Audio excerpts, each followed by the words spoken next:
მოგესალმებით. ყველასთვის ცნობილია გუშინ გავრცელებული ინფორმაცია პროკურატურის, რომელიც ასევე გავრცელდა უკვე დეტალურად მათ ვებგვერდზე, სადაც მოცემული და გასაჯაროვებული იქნა ბატონი ეროსი კიწმარიშვილის სისხლის სამართლის საქმის მასალების ნაწილი. ამ შულთან დაკავშირებით მოგახსენებთ ჩვენს სამართლებრივ პოზიციას. პროკურატურის განცხადების მიხედვით ვახდენ ციტირებას ამ განცხადებიდან დამუშავდა და გაანალიზდა ვიდეო ჩანაწერები, რის შედეგადაც დადგინდა ეროსი კიწმარიშვილის და მასთან კავშირში მყოფი პირების გადაადგილების მარშრუტები. როდესაც აღნიშნულზეა საუბარი, ანუ არის საუბარი იმაზე, რომ შესწავლილ იქნა ვიდეო ჩანაწერების მიხედვით ეროსი კიწმარიშვილის გადაადგილების მარშრუტები, ჩვენთვის გამოძიებას არ წარმოუდგენია არც ერთი ვიდეო ჩანაწერი, რომელშიც ასახულია ეროსი კიწმარიშვილის გარდაცვალების დღეს ქალაქში მისი გადაადგილების მარშრუტი, გარდა მისი საცხოვრებელი დინიდან გამოსვლისა და მისვლისა. ჩვენ ვითხოვთ გასაჯაროვებას ქალაქში ეროსის გადაადგილების მარშრუტისა, რადგან ამ განცხადებით ჩანს, რომ პროკურატურას შეუსწავლია ვიდეო ჩანაწერები ქალაქში გადაადგილების თაობაზე. მეორე, ასევე ამ განცხადებით დამუშავდა სატელეფონო ზარები. ჩვენ გვინდა საზოგადოებას მივაწოდოთ ინფორმაცია იმის თაობაზე, რომ ბატონი ეროსის გარდაცვალების დღეს მისი გადაადგილების მარშრუტის გათვალისწინებით ანძებზე დაფიქსირებული სატელეფონო ზარების ამოღება განხორციელდა მხოლოდ და მხოლოდ დაზარალებულის ოჯახის მოთხოვნით და სამწუხაროდ გამოძიების მხრიდან საკმაოდ გვიან. აღნიშნული სატელეფონო ანძების შესწავლა ხორციელდებოდა თითქმის წელიწადზე მეტი ხნის განმავლობაში, რასაც საგამოძიებო ორგანო ხსნიდა სატელეფონო ნომრების სიმრავლით. თუმცა შემაჯამებელი გადაწყვეტილების ჩვენთვის ნახვაზე უარი განაცხადა და ახსნა აღნიშნული პერსონალური მონაცემის დაცვის მოტივით. მაგრამ ფაქტია, რომ გამოძიება არ დაინტერესებულა სამწუხაროდ თავის დროზე იმ ანძებზე არსებული ინფორმაციით, რომლებიც ფიქსირდებოდა ეროსი კიწმარიშვილის დეტალურ ამონაბეჭში. საუბარია სატელეფონო დეტალურ ამონაბეჭში. მესამე, განცხადების მიხედვით აღსდგა და შესწავლილ იქნა ყველა ის ინფორმაცია, რომელიც შენახულ იქნა ეროსი კიწმარიშვილის კომპიუტერში. გსურთ საზოგადოებას განვმარტოთ, რომ ჩვენი არაერთი მოთხოვნის მიუხედავად გამოძიების მიერ ეროსი კიწმარიშვილის პირადი სივრცის შესწავლა არ ხორციელდებოდა. საუბარია სოციალურ ქსელში არსებულ ინფორმაციაზე, კერძოდ ეროსი კიწმარიშვილის Facebook-ზე არსებულ მის აკაუნტზე დაცულ ინფორმაციაზე, ასევე პროგრამა Skype-ში არსებულ მის პირად გვერდზე.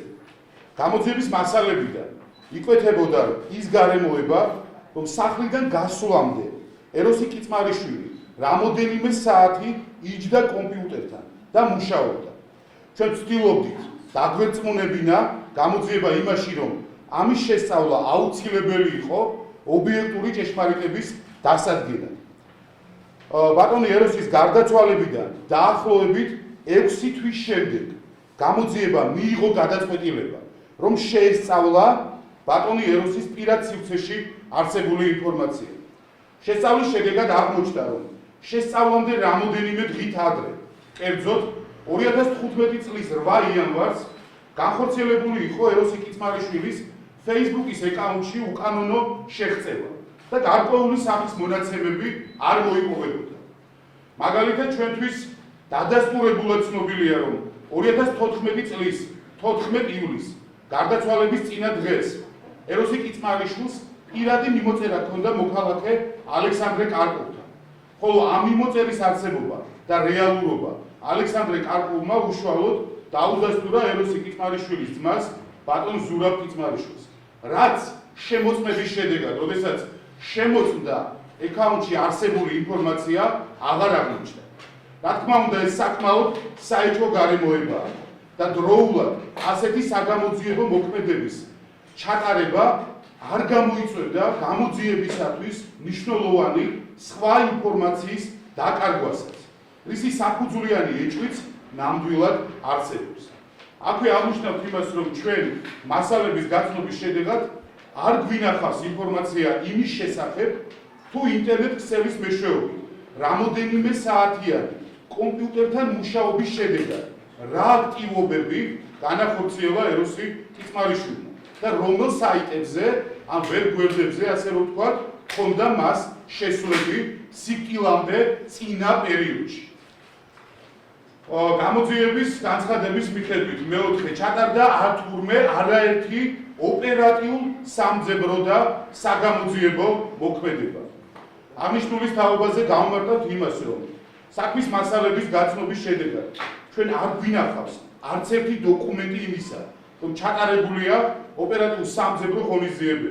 თუ მოცემული ღონისძიებები ტარდებოდა საიდუმლო გრიფით, რაც ზოგადად ასეთი ღონისძიებებისათვის დამახასიათებელია და ყველამ კარგად ვიცით, როდესაც ამას აღნიშნავს განცხადებაში პროკურატურა, აუცილებელია საქმის მასალებში იყოს მოცემული ამ მოქმედებების განსაიდუმლოების შესახებ დოკუმენტი, ან საქმის მასალების ნაწილი იყოს გასაიდუმლოებული. კონკრეტული რამ საქმის მასალებში არ მოიპოვება და გაუგებარია, თუ რა ოპერატიულ სამძებრო ღონისძიებები ჩაატარა ქალაქ თბილისის პროკურატურის საგამოძიებო ნაწილმა, რომელსაც არ ყავს ოპერატიული სამსახური. თუ საგამოძიებო ნაწილმა მისცა დავალება შინაგან საქმეთა სამინისტროს შესაბამის დანაყოფს და მოეხსენება საზოგადოებას, რომ შინაგან საქმეთა სამინისტროს ყავს ოპერატიული სამსახურები, მაშინ საქმეში უნდა იყოს საიდუმლოდ, ანუ გრიფით საიდუმლო, ან განსაიდუმლოებული სახით პროკურატურის საგამოძიებო ნაწილის მიმართვა კონკრეტული ოპერატიული სამძებრო ღონისძიების ჩატარების მოთხოვნით. პროკურატურის თხოვნა მაინც უნდა იყოს, რომ ჩაატარონ კონკრეტული ოპერატიულ საგამოძიებო მოქმედებები, რაც გამეორდებით და მოგახსენებთ, საქმეში ჩვენ მასალების გაცნობის შედეგად ნამდვილად არ გვინახავს. მეხუთე გარემოება პროკურატურის მიერ გავრცელებულ განცხადებაში მითითებულია, რომ ვახდენთ ციტირებას, ეროსი კიწმარიშვილის სხეულზე არსებული ტრავმის ლოკალიზაციის და მოცულობის გათვალისწინებით სიკვდილი დადგა თავის არეში ცეცხლსასროლი ჭრილობის მიყენების მომენტიდან. ეს არის ვებ გვერდზე დანართი ნომერი 6, სადაც მოცემულია სასამართლო სამედიცინო ექსპერტიზის დასკვნა, რომელსაც ნებისმიერი სურველი ამ შემთხვევაში ნახავს. ჩვენ გვინდა საზოგადოების ყურადღება მივაყროთ ამ დასკვნაში შემდეგ ექსპერტის მიერ გამოკვეთილ დასკვნებზე. ვახდენთ ციტირებას დასკვნიდან. ერასტი კიწმარიშვილის გვამზე ასევე აღინიშნება დაზიანება ნაჭდევი მარჯვენა მტევნის უკანა ზედაპირზე, მეოთხე ნებფალანგის შესახსრების საპროექციო. განვითარებულია სიკვდილამდე წინა უახლოეს პერიოდში რაიმე მკვრივი ბლაგვი საგნის მოქმედებით. ცოცხალ პირთა ექსპერტიზაში განისაზღვრება როგორც სუბუქი ხარისხის დაზიანება და არ იმყოფება მიზეზობრივ კავშირში დამდგარ შედეგთან სიკვდილთან. ასევე დასკვნაში შავი თეთრზე ექსპერტს პირდაპირ კატეგორიული ფორმით უწერია სისჩაქცევები თავის ქალას ფარავ რბილ ქსოვილებში განვითარებული სიკვდილის წინ უახლოეს პერიოდში. ექსპერტიზის დასკვნის მიხედვით, რომელიც, როგორც მოგახსენეთ, გაასაჯაროვეს და ნებისმიერ დაინტერესებულ პირს შეუძლია ნახოს ექსპერტის ეს ჩანაწერი ამ დასკვნაში, უდაოა, რომ ბატონი ეროსი კიწმარიშვილის გარდაცვალებამდე უახლოეს წინა პერიოდში მას მიაყენეს მარჯვენა მტევნის უკანა ზედაპირზე რაიმე მკვრივი ბლაგვის საგნის მოქმედებით დაზიანება. ასევე მას გარდაცვალებამდე უახლოეს წინა პერიოდში მიაყენეს თავის არეში დაზიანებები, რამაც გამოიწვია სის ჩაქცევები თავის ქალას ფარავ რბილ-ქსოვილებში. სამწუხაროდ, გამოძიების სამართლებრივ შეფასებაში ეს გარემოება გამოტოვებულია. მასზე პროკურატურა აღარ საუბრობს და დღემდე ასულ გაუცემელია რა მოხდა ეროსი კიტმარიშვილის სიკვდილის წინ და ვინ რა გარემოებებში და რა ვითარებაში მიაყენა მას ზემო აღნიშნული დაზიანებები. ეს რომელ ექსპერტიზაში წერია? სასამართლო სამედიცინო ექსპერტიზაში. შეგიძლიათ იხილოთ ღია აბსოლუტურად საჯარო ვებგვერდზე. შესაბამისად, თუ გავაკეთებთ ამის ანალიზს, უშუალოდ ექსპერტები საუბრობენ სიცოცხლის წინა უახლოეს პერიოდს. აქედან გამომდინარე, რა თქმა უნდა, გამოძიების შეწყვეტის დადგენილებაში და ზოგადად იმ გავრცელებულ ინფორმაციაში გვერდი რატომ აუარა პროკურატურამ ამ გარემოებას ნამდვილად გაუგებარია და საკმაოდ საეჭვო. მეექვსე, თავის სამართლებრივ შეფასებაში პროკურატურა აცხადებს იმას, რომ ავტომანქანაში აღმოჩნდა მხოლოდ ეროსი კიტმარიშვილის ტანსაცმლის ნაწილაკი და ამის დასადასტურებლად მათ გაასაჯაროვეს ექსპერტიზის დასკვნა. მოცემული ექსპერტიზის დასკვნის მიხედვით ეს გახლავთ გასაჯაროვებული დანართი ნომერი 14. ბატონი ეროსის კიტმარიშვილის ტანსაცმლის მიკრონაწილაკები აღმოჩნდა ავტომანქანის უკანა მარჯვენა სავარძლის ზედაპირზე, საზურგეზე და თავის საყრდენზე. უკანა მარცხენა სავარძლის ზედაპირზე, საზურგეზე და თავის საყრდენ ზედაპირზე. საგულისხმოა ის გარემოება, რომ დასკვნაში მითითებულია ტანსაცმლის სახეობაც, ანუ რომელი ტანსაცმლის ბოჭკოები აღმოჩნდა და ეს გახლავთ ბატონი ეროსი კიტმარიშვილის პიჯაკი. და ამ დასკვნის მიხედვით ეროსი კიტმარიშვილის პიჯაკი ავტომანქანაში იდო ავტომანქანის უკანა მარჯვენა სავარძლის ზედაპირზეც, საზურგეზეც და თავის საყრდენ ზედაპირზეც. ანალოგიურად უკანა მარცხენა სავარძლის ზედაპირზეც, საზურგეზეც და თავის საყრდენ ზედაპირზე. რაც საკმაოდ საეჭვოა. საეჭვოა ის, რომ არ ხდება არსად ეროსი კიტმარიშვილის მაისურის ან შარვის ბოჭკოები. და ამ დასკვნით გამოდის, რომ პიჯაკი რატომღაც ყველა ზედაპირზე ფიგურირებს. გამოძიების მასალებით და საჯაროდ განცხადებული პოზიციის მიხედვით კი პიჯაკს მხოლოდ უკანა მარჯვენა სავარძელთან ჰქონდა შეხება. ეს არის გავრცელებული ვიდეო დიანადან ბატონი ეროსის გამოსვლისას, სად დებს ის პიჯაკს. შესაბამისად, იბადება კითხვა, მაშინ საიდან ან როგორ აღმოჩნდა პიჯაკის ბოჭკოები ავტომანქანის სხვა ნაწილებში. პრაქტიკულად ყველგან და თუ ეს ბოჭკოები პირობითად რო ავიღოთ ობიექტური ჭეშმარიტებისთვის, ნამდვილად სამართლიანი ობიექტური ჭეშმარიტებისთვის სხვა დროისაა, მაშინ რატომ არ აღმოჩნდა სხვა პირების ტანსაცმლის ბოჭკოები, რომლებიც ეროსის მანქანაში წინადღით იმყოფებოდნენ. ეს კითხვა დღემდე ასულ გაუცემელია. პროკურატურა თავის სამართლებრივ პოზიციაში აპელირებს არაერთხელთან ავტომანქანის სალონში არსებულ სისხლის შეფებზე და მათ განლაგებაზე. უპირველესად საზოგადოებას ყურადღებას მივაქცევთ და ჩვენ გავამახვილებთ ყურადღებას გასაჯაროვებული პროკურატურის მიერ გასაჯაროვებული დასკვნის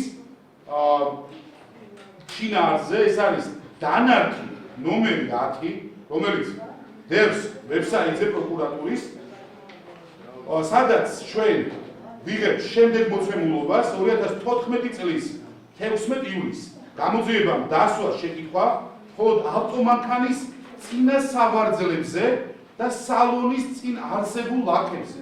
დაითხოვა მათი წარმოშობის მიმართულების დადგენა. ნებისმიერ თქვენთაგანს შეუძლია ნახოს ექსპერტის პასუხები, ეს დასკვნა ეძღვნება წინა სავარძლებს, ანუ სალონის წინა ხარეს.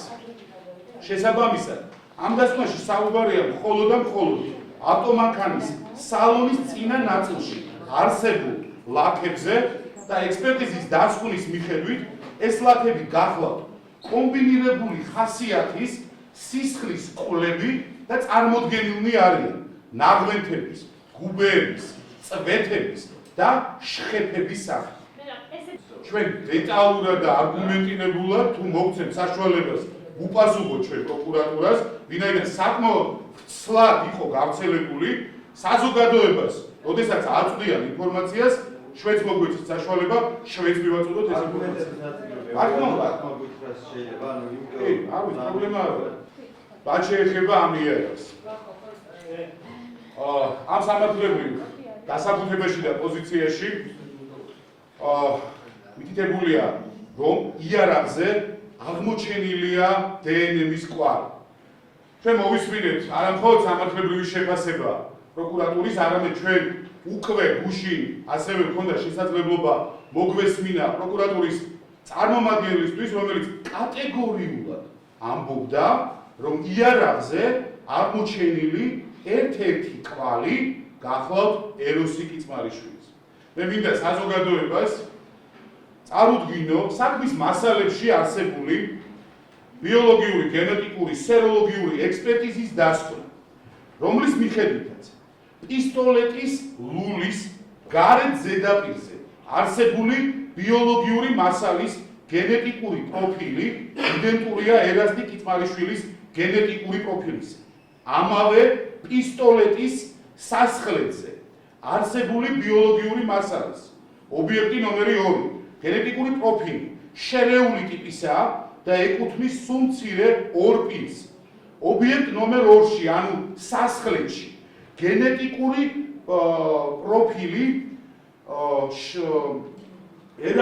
გენეტიკურ პროფილში ერასტი კიწმარიშვილის შესაძლო გენეტიკური თანამონაწილეობა გამოვლენილი ალელების მიხედვით გამორიცხული არ არის. დასკვით უდაოა ის გარემოება, რომ მხოლოდ და მხოლოდ ლულის გარეთ ზედაპირზე გახლავთ აღმოჩენილი ბატონი ეროსის გენეტიკური პროფილი, რაც ბუნებრივიცაა, ვინაიდან მან იმ დღისით იყიდა აღნიშნული იერარქი და ჰქონდა ამ იერარქთან შეხება. მაგრამ ექსპერტიზა პროკურატურისაგან განსხვავებით არ გახლავთ კატეგორიული სასხლებთან მიმართებაში და უშვებს ვარაუდს, რომ შესაძლებელია სასხლებზე აღმოჩენილი ორი პირის გენეტიკური პროფილიდან ერთ-ერთი ეკუთვნოდეს ბატონ ეროსი კიწმარიშვილს. სწორედაც ამიტომ ხმარობენ ექსპერტების სიტყვას არაა გამორიცხული და როგორც მოგახსენეთ, კატეგორიულები არ არიან. უფრო მეტიც, უშვებენ ვარაუდს. შესაბამისად, ასეთ დასკვნას კატეგორიულად დაყრდნობა სამართლებრივად ცდარია და მიუღებელია. მაშინ, როდესაც გუშინ ჩვენ მოვისმინეთ ქალბატონი აღლემაშვილის განცხადებები, სადაც ეს ქალბატონი კატეგორიული ფორმით განმარტავდა და ხსნიდა თუ როგორ მუშაობს პროკურატურა, რას აქცევს ყურადღებას პროკურატურა და ამბობდა, რომ სასხლებზე არის ეროსი კიწმარიშვილის დნმ. ეს არის დაცვა. რადგან წერია პროკურორმა განაცხადა, რომ ეს არის ქვია დნმ არის როგორც სასხლებზე, ანუ დაზუსტებით თქვა და ასევე განაცხადა, რომ შერეული, ანუ რამდენიმე დნმ-ია. თუ მოხდა იმ პირების იდენტიფიცირება, ვისი დნმ-ით იყო და ეს რამდენად შესაძლებელია? სამწუხაროდ იდენტიფიცირება, შედარება საეჭვო პირებთან მიმართებაში, ანუ შედარდა იმ პირების დნმ-თან, ვინც პირველად ნახეს ბატონი ეროსი გარდაცვლილ მდგომარეობაში, არ აღმოჩნდა მათი. იანას საქართველოს კი ბატონო, ეხლავე მივხვდი კითხვას, იმაზე ვიფიქრე. რაც შეეხება იერარქი 2013 წლის, ეს არის გამოძიების მასალებში, 13 სექტემბრის საქართველოში რომ შემოვიდა 2013 წლის 13 სექტემბერს შემოწმებული აქვს და საკონტროლო გასროლები განხორციელებული აქვს შინაგან საქმეთა სამინისტროს მომსახურების სააგენტოს თანამშრომელს ბატონ თინიკაშვილს. თინიკაშვილის დნმ ჩვენ როგორც განგვიმარტეს შედარდა და არ აღმოჩნდა სასხლებზე. აი ეს ინფორმაცია რაც მასალებში არის. ალექსანდრე კარპოვი არის ეროსის ყოფილი მეგობარი, კლასტები ალპინიადიდან იცნობენ ერთმანეთს და ასეთ შემთხვევაში, ნუ ძალიან დიდხანს მიდის ხოლმე ეს მეგობრული ხაზი. ალექსანდრე კარპოვმა ეს ყველაფერი თქვა პირად საუბარში, დანანები თქვა, რომ მან გვიანახა რაღაცა ეროსის წერილი, რომ ისეთ მეგობრული წერილი და უპასუხა ორშაბათ დღეს და სამშაბათის ამბავი გაიგო მეორე დღეს. ანუ აქედან გამომდინარე, ჩვენ გვაქვს დაზუსტებული ინფორმაცია, რომ მოხდა ეროსის აკაუნტში მესიჯის მიღება, მან მიიღო ეს მესიჯი, რომელიც შემდგომ ჩვენ ვეღარ ვნახეთ. ანუ ის იქიდან წაეშალა, ის წაშალა ეროსიმ თუ ვინმე სხვა, აქ ლაპარაკი იყო უკვე იმაზე, რომ ეროსის პრინციპში თქვით, ხო უკვე ეროსის პირადი სივრცე იქნა დახაკერებული, არსებობს პიროვნება, რომელიც შემდგომ გამოვლინდა, რომელმაც მოახდინა შეღწევა ეროსის პირად სივრცეში და იქ რა გააკეთა, რატო გააკეთა, რა მოტივით იმოქმედა ეს არავინ არ იცის, ეს საქმე არის ცალკე გაწანილი და ჩვენ საქმეში არაფერი ამის ინფორმაცია ამასთან დაკავშირებით არ არის. პირად საუბარში გვეუბნებიან, ეს არის ტიპი, რომელიც გარკვეული მატერიალური დაინტერესების გამო ცდილობდა ცნობილი ადამიანების პირად სივრცეში შეღწევას და მის გამოყენება ამ სივრცის გამოყენებას რაღაც სარეკლამო გზავნილების გასავრცელებლად, თუმცა მე ძალიან მიკვირს 6 თვის გარდაცვლილი ადამიანის პირადი სივრცე შეიძლება თუ არა ამისთვის გამოყენებული იქნას, მე მაინც ვფიქრობ, ეს სხვა მოტივებია და ის თვითონ მოქმედებდა თუ იმის განიყო წახალისებული და რამე დავალებას ასრულებდა ამის შესახებ. ეს იყო პირადი სულთა მეგობრული მიმოწერა, უბრალოდ ეს გამოვიყენეთ იმ მაგალითისთვის, რომ არსებობს უთუარი, მე ეს პირად სივრცეში უბრალოდ მივწერე კარპოს და ესე გთხოვე რომ დაეზუსტებინა პირდაპირ უთხარი რომ იმაში როცა ლაპარაკობდი ის რა საშუალებით იყო ეს მიმოწერა. მან თქვა რომ Skype-ის საშუალებითო და იქ მნიშვნელოვანი არაფერი არ იყო გამოძიებისთვის, უბრალოდ მნიშვნელოვანია ის, რომ გაქრა ეს ჩანაწერი. ისევე როგორც ალბათ სხვა ჩანაწერები, რა გაქრა და როდის გაქრა და რატო, ეს არ ვიცით. ცალკე გამოძიება დაწყებული როგორც მე. დიახ, იმ ჰაკერზე, ხო? დააკავებულია პირი, დაკითხულია და გაშვებულიც არის მე რამდენად ვიცი. აქვე ღონისძიების სახით ვიდეო შეფარდებული ჩვენი ინფორმაციით აღნიშნულს. ის მოახდინა უკანონო შექცევა პირად სივრცეში. და მას შემდეგ მოხდა ეს ყველაფერი, რაც გამოძიებამ, ასე ვთქვათ, შეგვირდა, ანუ გადაწყდა ერთ-ერთ შეხვედრაზე, რომ კარგი ბატონო, შევდივართ პირად სივრცეში, ვტეხავთ იქ ყველაფერს. და დავიწყებთ შემოწმებას, ამას ესწრებოდა სულ რამდენიმე ადამიანი და აი ამის შემდეგ რამდენიმე დღეში მოხდა ეს ჰაგერული თავდასხმა, ასე ვთქვათ. ანუ ეს არ მოხდა ივლისში, ეს არ მოხდა აგვისტოში, ეს მოხდა გადავწყვეტეთ იანვარში და რამდენიმე დღეში ვიღაცამ შეაღწია. რა გიქნები გავკიდებ, გარდა იმისა, რაც პროკურატურამ გააცხადა გუშინ, ანუ თვითონ ადგილთან დაკავშირებით. შემთხვევის ადგილთან დაკავშირებით. შეიძლება თქვი გუშინ და კარგი, გადავიდეთ მაგსაკითხზე. მინიშნება პირდაპირ გეტყვით, რომ ჩვენ გვაქვს საფუძვლიანი ეჭვი, რომ გასროლა განხორციელდა არა გასროლის მომენტში ავტომობილი იდგა არა იქ, სადაც ექსპერტებს და კრიმინალისტებს დახვდათ, არამედ იყო გადაადგილებული სხვა ადგილიდან. ანუ საუბრობთ რაზე, რომ გასროლა მოხდა ნამდვილად ავტომობილში, ავტომობილი ნამდვილად იყო ავტოსადგომზე, ოღონდ არა იმ ადგილას, სადაც ბოლოს დაფიქსირდა.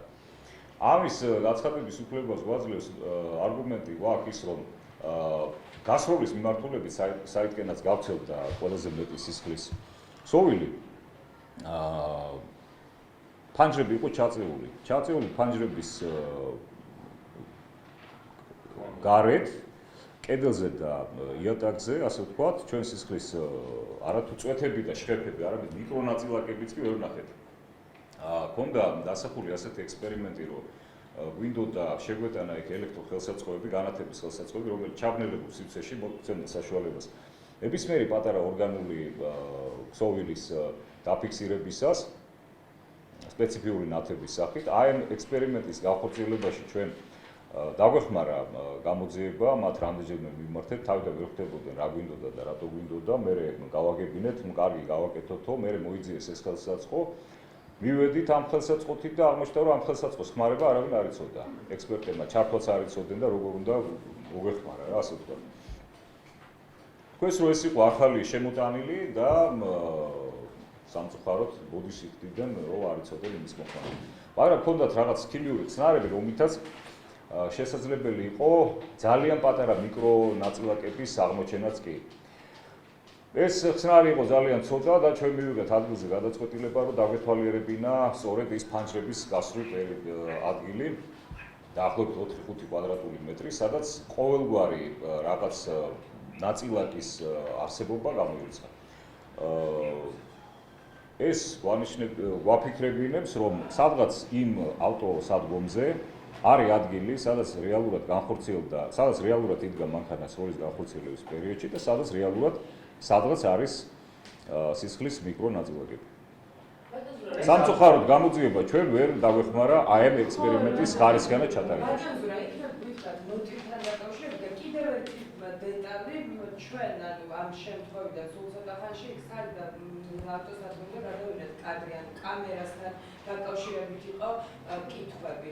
პროკურორმა გუშინ თქვა, რომ ეროსი კიცმანიშვილმა 1 წლით ადრე შეიცვალა ავტოსადგომი. ამ ინფორმაციას თუ ადასტურა? არა, მე არ ვიცი ამის შესახებ თუ არ ვცდები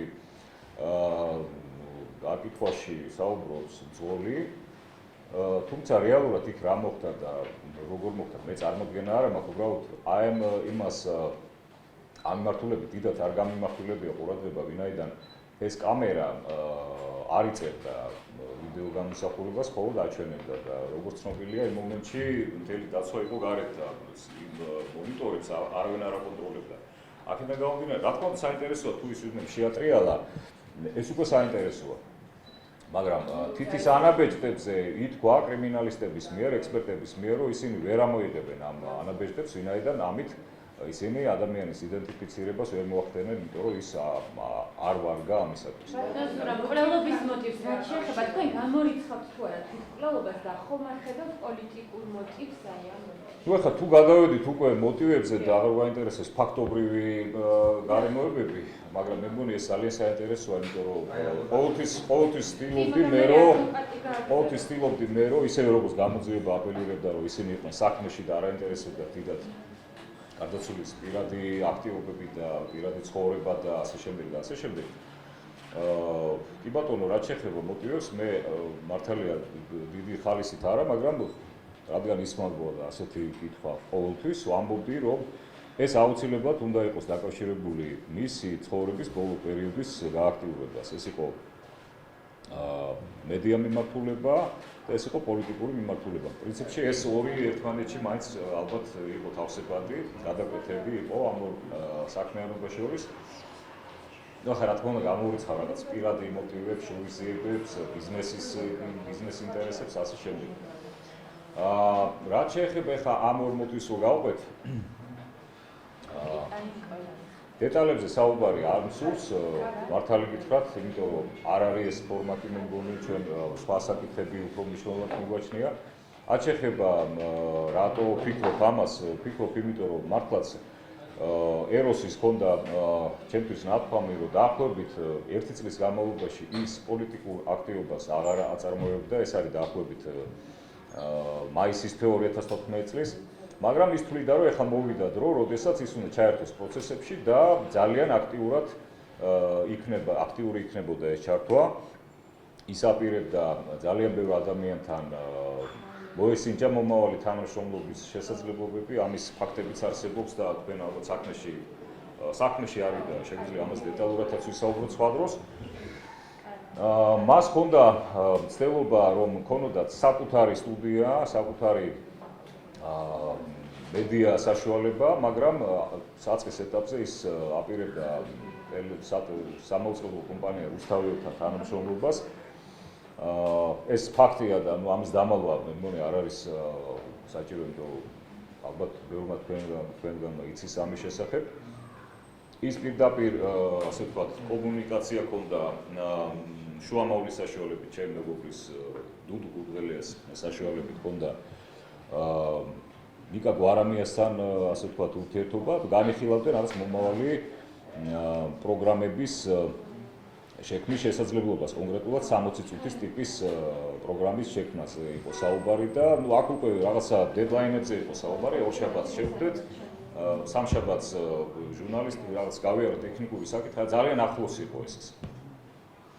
ხა მე ამას დიდ მნიშვნელობას ვანიჭებ იქიდან გამომდინარე, რომ ეს არის ფაქტი და ეს იყო ის რეალობა, რაც მე ჩემი თვალით მინახავს და ჩემი ყურით გამიგონია და იმის იქით რა იყო ის ხდებოდა ძალიან ბევრი ადამიანს, ძალიან ბევრი კონტაქტები ჰქონდა და კიდე რაღაცები იქნებოდა, რაც მე არ ვიცი. აქედან გამომდინარე, მე ვფიქრობ, რომ ეს ორი მიმართულება, ამ ორი მიმართულებით მისი ძალიან ინტენსიური სვლა და აქტიურობა მაფიქრებინებს, რომ შესაძლოა ეს გამოდგეს მოტივად. თქვენ საომრობო გეგმა რა არის აი ყოველთვის? საომრობო გეგმა არის ის, რომ ჩვენ გამოვითხოვთ პროკურატურისაგან ყველა იმ საქმეში არსებულ ინფორმაციას, რომელზეც ცდომა შეიძლება ჰქონდეს და რომლის აღების გამოთხოვის საშუალებას გვაძლევს კანონი. ეს არის ვიდეო მასალა, ეს არის მისი პირადი სივრცე, რომელიც აუცილებლად თავიდან ბოლომდე კიდევ ერთხელ უნდა გავშიფროთ თავისი აღდგენილი ფაილებით და ასე შემდეგ. არსებობს მონაცემთა ბაზა, სადაც არის შესული ეს დნმ-ის მასალა, ასევე თითის ანაბეჭდები, რომელზეც საუბარის გვინდოდა და არ მოგვეცა საშუალება. ეს ყველაფერი არის ბაზაში, თანხმედრის შემთხვევაში, რა თქმა უნდა, მაშინვე განახორციელა საგამოძიებო მოქმედებები. ან ჩვენ თუ მოვიპოვებთ რაიმეს ამ ინფორმაციის გაშიფვრის პროცესში, წარვადგენთ პროკურატურაში და მაშინვე გაგრძელდება სამუშაო. ამის პირობა მივიღებთ და ავიცი, ნახოთ. ვაპირებთ აქტიურად გავაგრძელოთ აი ფაქტობრივ მონაცემებში და არა რაღაც ასე ვთქვათ არარეალურ თუ აბსტრაქტულ თუ ისეთ თემებში. კონკრეტულ თემატიკაში ვარ, კონკრეტულ მასალებთან ვარ საქმე და ვაგრძელებთ მუშაობას, ია? კონკრეტულად ძალიან მოკლედ ფაქტური სახის შეჯამება რო გავაკეთოთ, თქვენთვის ცნობილია, რომ უშინდელ შემაჯამებელი გადაწყვეტილებაში საუბარი იყო, რომ ის მტკიცებულებათა ერთობლიობა, რომელიც წარმოადგინა ბრალდების მხარემ, შეწყვეტის საფუძველი გახდა. ჩვენ დღეს წარმოგიდგენთ იმ მტკიცებულებათა ერთობლიობა, რომელიც ვფიქრობთ, რომ შეწყვეტის საფუძველი არ იყო და უფრო მეტი აქტიურობა და უფრო მეტი ეფექტური მუშაობა იყო გამოძიებისგან საჭირო იმისათვის, რომ პირობითად საზოგადოება დაეწინებინა ეროზი კითხვაიშვილის გარდაცვალების და თვითმფლობელობით გასრულების, სიცოცხლის დასრულების საკითხთან დაკავშირებით. კითხვის პასუხგაუცემელი დარჩა კითხვა იგივე დნმ-თან დაკავშირებით, რომელზეც ჩვენმა კოლეგამ ისაუბრა, უდაოდაა დადასტურებული, მხოლოდ პისტოლეტის ლულასთან არის ერაზ კითხვაიშვილის იდენტიფიცირება დნმ-ი დადასტურებული და აღმოჩენილი, მაგრამ რაც შეეხება სასახლეებზე, ეს უდაოდ დადასტურებული არ არის. რა თქმა უნდა, დადასტურებულია ის ფაქტი, რომ ეს რამოდენიმე პროფილი არის აღმოჩენილი. კიდევ არ არის დღემდე პიროვნება ნანახი და იდენტიფიცირებული, რომელზეც ჩვენ საუბრობთ არაერთი თვის განმავლობაში, საუბარი არის დავუშვათ კავკასიური გარეგნობის პიროვნებაზე, რომელზეც წინ გუშინდელ მედია საშუალებებით თურმე გავრცელდა ინფორმაცია, როგორ შეიძლება კონკრეტულად ეს პიროვნება საეჭვოდ მიგვეჩნია ჩვენ. მიუხედავად ამისა, რომ დავუშვათ ეს პიროვნება იქნა მიჩნეული საეჭვოდ, მიუხედავად იმისა, რომ ამ პიროვნების იდენტიფიცირება მაშინ რაც გავრცელდა, ალბათ თქვენთვის ცნობილია, ვიზუალურად აღქმად და შესაძლებელი იყო გამოძიებამ ამ პიროვნების იდენტიფიცირება დღემდე არ მოახდინა და მათი განმარტებით ვერ მოახდინეს. მათ გაასაჯაროეს აღნიშნული პირის ფოტო და გვერდით არის მინაწები, თუ თქვენ დააკვირდით, რომ დრო რა პერიოდში გამოჩნდა ეს ადამიანი შემთხვევის ადგილის მიმდევრად. და სახელმწიფო ბრალდება აპელირებს იმაზე, რომ ვინაიდან ეროსი კითხვაიშვილის გარდაცვალებამდე რამოდენიმე საათი ადრე მოხდა ამ პირის მიმდებარე ტერიტორიაზე დაფიქსირება, ესე იგი ეს თავისთავად გამორიცხავს, რომ ამ პიროვნებას რაიმე შემთხვევა ჰქონდა. თუმცა მინდა განგიმარტოთ, რომ ზოგადად ვიდეო ჩანაწერები, რომელიც არსებობს ამ საქმეში, რომელიც შესწავლილია, იძლევა ცდომილებას, საათობრივ ცდომილებას. შესაბამისად ვერ მივიღებთ იმას არგუმენტად და უთუარ მტკიცებულებად, რომ ამ პიროვნების აღნიშვნა, პიროვნების გადამოწმება, მისი იდენტიფიცირება არ არის სწორი, არ არის მნიშვნელოვანი, ვინაიდან თურმე იგი რამოდენიმე საათით ადრე, რამოდენიმე წუთით ადრე, საათით არა, რამოდენიმე წუთით ადრე ტოვებს მიმდებარე ტერიტორიას. გარდა ამისა, საბოლოო რეზიუმისათვის, ესე იგი, პასუხგაუცემელი დარჩა დნმ-ის ნაწილი, პასუხგაუცემელი დარჩა პიროვნების იდენტიფიცირება, პასუხგაუცემელი დარჩა ავტომობილზე აღმოჩენილი ანაბეჭდი თითის, რომლის იდენტიფიცირება 4 ანაბეჭდის იდენტიფიცირება არ მომხდარა, ანუ ექსპერტები სხვათა შორის ამ თემაზე საუბრობენ, რომ ანაბეჭდი, რომელიც ავტომობილზე შეიძლება აღმოჩენილი იქნეს, გარემო პირობები, მაგალითად სიცხე შესაძლებელია ანაბეჭდის დაზიანებას ხელს შეუწყოს, მაგრამ შემთხვევის ადგილზე დღეს იმ პერიოდში ეროსი კიტმანოშევის ავტომობილზე აღმოჩენილია უკვე სარდაფში უცხო პირის ანაბეჭდი, რომელიც იმდროინდელია, იმ პერიოდის არის, თუმცა მისი იდენტიფიცირება არ არის მომხდარი და თუ ვის ეკუთვნის ეს დადგენილი არ არის. და რაც მნიშვნელოვანი და მთავარი, ექსპერტიზის დასკვნის თანახმად არის დადასტურებული ის ფაქტი, რომ ამ ადამიანს შესაძლოა დაზიანებები მიყენებული ჰქონოდა, სიცოცხლის დროინდელი დაზიანებები უახლოეს პერიოდში მისი გადაცვალებამდე. ამ კითხვაზე რა თქმა უნდა პასუხი არ აქვს. გამომდინარე აქედან, ჩვენი სამართლებრივი შეფასებიდან ვფიქრობთ, რომ ზედმეტად იჩქარა გამოძიება იმისათვის, რომ ასეთი ამგვარი სახის შემაჯამებელი გადაწყვეტილება მიიღო და ბოლოს მინდა ვთქვათ, რომ აპელირება განხორციელდა იმაზე, რომ მას ფინანსური პრობლემები ჰქონდა.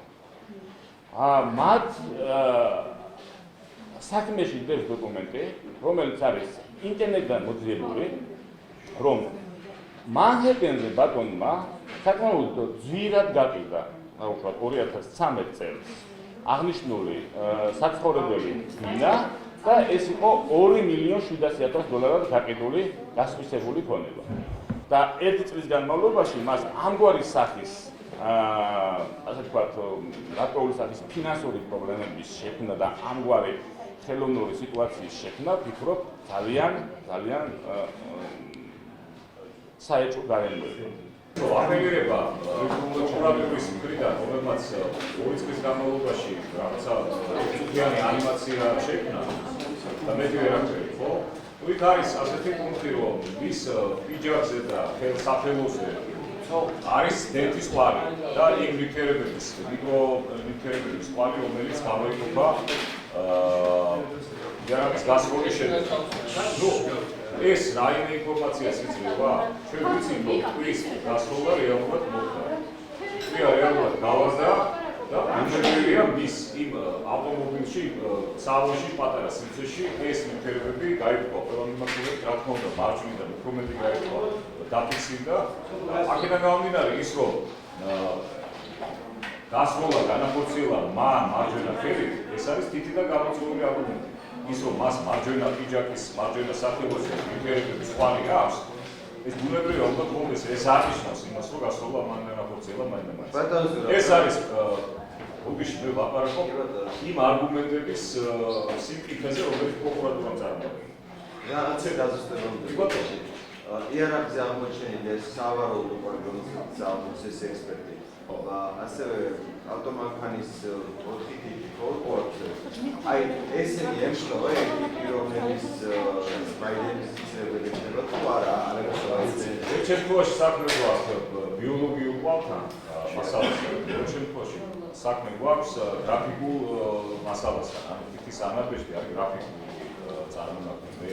როგორც მახსოვს თითის ანაბეჭდი ანაბეჭდთა ბიოლოგიური კვალი არ ყოფილა. ეს იყო მხოლოდ ანაბეჭდი, რომელიც სხვანაირად იშიფრება.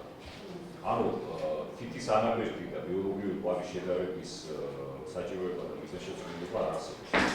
ანუ რაიმე დამხმევა არის დნმ-ში? დნმ-ში პროცესში არ არის არანაირი დამხმარე არ არის. გვაქვს უცხო დნმ, რომელიც არ დაემთხვა არც სექტორის ადგილზე მოტრიალე ხალხს, არც ტიპის მაღაზიის თანამშრომლების არც ერთი თანამშრომლის ყავს არ დაემთხვა, ვინც სადაც იყიდა ეს იარაღი, არც იმ პოლიციის თანამშრომლების ბიოლოგიურ ყავს არ დაემთხვა, ვისაც ხელში იყავა ეს იარაღი, კორჩა არა. ეს დნმ სხვა იმასაც ფიქსირდება, მასალას რა უშუალოდ იქვე მიმდებარე ტერიტორიაზე. საიდანაც აიღეს, იქ გამოჩნდა და სხვაგან არაფერი არ აუგია. სხვაგან აიღეს, ყოჩით აიღეს ისინი, რა მიკრო ნაწილაკი. ყოჩით აიღეს მიკრო ნაწილაკი, რომელიც სავსეა იმედი გოჩქოებით და რაღაცებით და რომელთან დაკავშირებითაც მივიღეთ ის, რომ ეროსის ტანსაცმლის გარდა სვისი ტანსაცმელი არ გამოჩნდა. სვისი ტანსაცმელი არ გამოჩნდა, არა, რომელი გოჩქოა, მაგრამ არცე ვისი ეს გოჩქო. მაგრამ ასეთნაირი ფორმულირება არ არის, ამი პირიქით ფორმულირება, არავისი არ არის, არ ყოფილა საერთოდ. რაც ძალიან საერთოა და აწვეთებს ამის ამკითხავს, რომ მართლა იქ არავინ არ ყოფილა. ასევე ძალიან მნიშვნელოვანი მანქანის დათვალიერება სისხლიშვილებებზე და ასე შემდეგ. ვერ დავასრულე, ვერც ვისაუბრებ მას აქ, ის დავიწყეთ საუბარი. ეს ექსპერიმენტი ჩატარდა ჩვენს თვალწინ. ამ ექსპერიმენტის ჩატარების ინიციატორი იყო ქალბატონი მარია ნიკოლაიშვილი, რომელიც უშინ გამოვიდა თეთრზე და ისაუბრა. ძალიან ხო გავიარეთ ეს საკითხი ქალბატონი. არავის კომპეტენციაში არ მიჭრები კითხვები არ მაქვს, არავის მუცბელობაში ერთი არ შემაქვს, მაგრამ გეტყვით ექსპერიმენტის შესახებ, რომელიც ჩატარდა და რომელზე აქტივებითაც ფაქტურად მთავარი დამადასტურებელი კიცებულება, გამოძიება მოიტანა მანქანის ექსპერიმენტი, ხოლო მოტივი ვარიანტი. ეს არის ორი მთავარი მომენტი. რაც შეეხება მანქანის ჩატარებულ ექსპერიმენტს, მანქანაში მოვიდნენ ადამიანები, რომლებიც თავიდან მიხვდნენ მანქანის მიმდებარე ჭორავდნენ, იყო ძალიან სულ საუბრები რაღაცებს იხსენებდნენ, რაღაცა ასე შემდეგ. როდესაც მოვიდნენ პროკურატურის წარმომადგენლები, რამოსების წარმომადგენლები, მოიყვანეს პირი, რომელსაც უნდა მიიღო მონაწილეობა ამ ასე ვთქვათ, დაგმულ სცენაში. აი ამ დროს შეიხედეს მანქანაში მხოლოდ ექსპერტებმა, დასვეს წინა მძღოლის სალონის უკან დასვეს ეს მონაწილე ექსპერიმენტში, უთხრეს, როგორც კიდე მოეწყე, თავისუფლად გაჭექი, აიღე იერარქია, ესე მიადე, გაუსწორეს ობომისა, იქე და ჩახედეს, დაათვალიერეს, აი აქ ედება, აქაც ედება, იქაც ედება, თავისუფლად გადმოიყვანეს და დაიწყეს ის წერა. ოქმის შედეგად. ცოტა გვიან მივხვდი, რომ უკვე დაამთავრდა ექსპერიმენტი და იწერებოდა ოქმი, რომელშიც იწერებოდა ის, რაც შემდგომ მაინც დაფიქსირებოდა. ამაზე გამოდი პროტესტი და უთხარი, რომ მოდით სხვა წერტილებიც ვსინჯოთ, საიდანაც შესაძლებელია ემუშავა, ვთქვათ, ვიღაც კილერს, ხო? აი ეს იყო საშინელება, ჩემი მხრიდან რომ ეს გავაცხადე, არავის არ უნდა ამის გაკეთება, კი ბატონო, მოდით თვითონაც დავძალდით, თუნდაც დავიწყე ეს ჩავერთი ამ პროცესებში. და მივიღე ერთი პოზა, რომელთან დაკავშირებითაც მე აპელირებდა პროკურატურა, რომ ეს ადამიანი როცა ამ პოზაშია, კარგია და კარგია ვერ იქნებოდა. კარგია იყო, იმიტომ რომ არავის არ უყავს იქ, რომ მოდი კარი დავხუროთ, თუ არის შესაძლებელი, კარს დავხუროთ, პრობლემა არის. მაგრამ ამაზე არის უხეში აპელირება. მე იყო კიდე მეორე პოზა, რომელიც მივიღე და რომელიც ასევე ძალიან მნიშვნელოვანია და ძალიან თავისუფლად შეიძლება პოზაში ვინმეს გასულა განეკორციელებულა. მოვიდა ის თავი ექსპერტი ასე ვთქვათ და მეუბნება, რომ აი ხელიო ძალიან მაღლა გაგვაწეული ვქარავ. კი ბატონო დავწერ მეთქი. რო დავწერ, ხო აღარ ვქარავ მეთქი. შეტრიალდა და წავიდა თქი. ანუ იქ ჩემთან კამაჩი ვერ გაბედა შემოსვლა იმ ექსპერტმა. იმიტომ რომ ყველაფერს გავაკეთებ, ვაჩვენებ თავისუფლად იმ მდგომარეობას, რომელიც ასე ვთქვათ არანაირ შეფერს არ გადაფარდა. ჩავთვალე რა, რომ მე ვაჩვენე მათ ეს ისა და მათ მითხრეს, რომ თქვენს იმეილს დავაფიქსირებთ იმაშიო, დასკვნაშიო, გადავედით დასკვნის გასაკეთებლად. დასკვნაში ჩაიწერა, რომ თავისუფალ მდგომარეობაში იქ უცხოური ვერ განახორციელებდა გასვლას. ამის თავისუფალი პოზიცია არის ის პოზიცია, რომელიც დაიკავა იმ პირველმა ადამიანმა. დაждდა ასე მოყავდა ბოლის უკან და მოახდინა ფაქტიური გასვლა. მე ვფიქრობ, ბატონო, ხო ვიდეოში იყო ნაჩვენები. მაინც მიიღეთ მონაწილეობა, იქ ისინი არ იყო ნაჩვენები, ხო, ეხლა რაც მოყევით. რა თქმა უნდა იყო ნაჩვენები, ოღონდ იყო არასწორად, იყო ტლანქად და იყო ისე ნაჩვენები, რომ გამოერიცხათ ჩემი ისინი, რა ქვია, ექსპერიმენტის შედეგი. ჩაიწერა ეს ყველაფერი და ძალიან მნიშვნელოვანი იყო რა, რომ ალბათმა მაია და მე იქვე გადავწყვიტეთ, რომ თავისუფალი მდგომარეობა ნიშნავდა, რომ ძღოლის უკან ზის ადამიანი თავისუფლად არის გამართული და მოქმედებს, ოღონდ სპეციფიური პოზები ნიშნავდა ის, რომელიც მივიღე მე. ამაში შევთანხმდით მე და ქალბატონი მაია, ეს დავაფიქსირეთ, იქაც და დავიშალეთ. გავიდა რამდენიმე თვე და ქალბატონმა მაიამ თქვა, რომ ჩემთვისაც ნათქვამი ჰქონდა, რომ იქ უცხო პირის არსებობა არის გამორიცხული. რაც ჩემთვის არის მე ვიტყოდი, რომ ეს ასე არ ყოფილა, ჩვენაც არ შევთანხმებული ვართ, შევთანხმდით, რომ სპეციფიურ მდგომარეობაში შესაძლებელია იქ ყოფილიყო უცხო პირი და მოერთება გასვლა. სამწუხაროდ ქალბატონმა მაიამ შემდგომში ეს ჩვენი შეთანხმება შეცვალა და თქვა, რომ მან დააფიქსირა, რომ იქ ბუნებრივ მდგომარეობაში ვერავინ ვერ იმოქმედებდა, ნიშნავს, რომ თოკით ჩამოშვებული იქნებოდა ვიღაცა, მაშინ შეიძლება მომხდარიყოს. ჩემთვის საკმაოდ უხერხულია და მე ამას არ ვეთანხმებ. კატეგორიულად არ ვეთანხმებ. სამედნიეროდ არის ის მანქანა, არის ისეთი შეფერები, არ ვიცი ხარ ალბათ არსებობს კიდე და აუცილებლად ვაპირებთ კიდე ერთხელ ჩავატაროთ ექსპერიმენტი და ჩავატარებ უკვე არა ისე, რომ ვიღაცამ შემოყო თავი და შეიხედა ასე და ათვალიერა, რასაც ნორმალურ ქვეყნებში ნორმალური და მაღალი ხარისხის საგამოძიებო პრაქტიკა სადაც არის, ასე არ აკეთებენ და ის 3D ანიმაცია, რომელიც მათ შექმნეს ჯობდა იქ გამოყენებული იყო და არ იქნა გამოყენებული ვიღაცის თვალი. იქვე დაისვა საკითხი. რატო იყო გარდაცვლილი სქელზე სისხლის მიმართულება თითების მიმართულებით რა, აი აქედან იქით იყო რა. აი ეს შემთხვევაში სისხლის წვეთები წავიდოდა აქეთკენ და არა აქეთკენ, ხო? სისხლის მიმართულება იყო აქეთკენ წასული. ის და ქალბატონი მაია და ის თავარი ექსპერტი და ერთმანეთს შეყურებდნენ, პასუხი არ ჰქონდა. მაგრამ ექსპერიმენტში ჩაიწერა საბოლოოდ, რომ თავისუფალ მდგომარეობაში იქ თურმე ვერავინ ვერ იქნებოდა და გამოძიება მოიტანეს. თავარ დამამტკიცებლად იმისა, რომ იქ ადამიანის ჭაჭარება არ იქნებოდა. რაც ჩემთვის არის მიუღებელი, რაც ჩემთვის არის ძალიან უპასუხისმგებლობა და რა ვიცი, კიდევ რა შეიძლება. ასე უპასუხისმგებლობა ის განცხადება, რომ იარაღის სასახლეზე არსებული დნმ შესაძლოა ვიღაცამ რო შემოქონდა საზღვარზე ხელში აიღო და იქიდან დარჩა. მე ვამბობ, რომ ეს არის ჩემთვის ერთ-ერთი მთავარი მტკიცებულება იმისა, რომ უცხო ადამიანმა მოახდინა გასვლა. რა გაქვს ამის საფუძველი? ეს საკითხი ეს ვარდა ეს დადგა 1-2 წლის მაშინე დადგა ეს საკითხი. იმის მერე გამოძიება ვერაფერი ვერ გააკეთა გარდა იმისა, რომ ეს აკაუნტი ტიპები იმას აკარებდნენ. ნიმუში აიღო და გამოვიცხა მათი სად შემოვიდა, რო შემოვიდა, როგორი პროცედურები არსებობს, შეეძლო იმის მოეკიდებინა, ვინ არის ესეთი, იქ არაფერი არ გაკეთებულა. ისიც რომ გაკეთებული იყო და იქაც უარი ყოფილიყო, მე უკვე საერთოდ ვიყავ გამოძიებას გულისხმობდა. ამიტომ ეს არ გაკეთდა. რა ვიცი,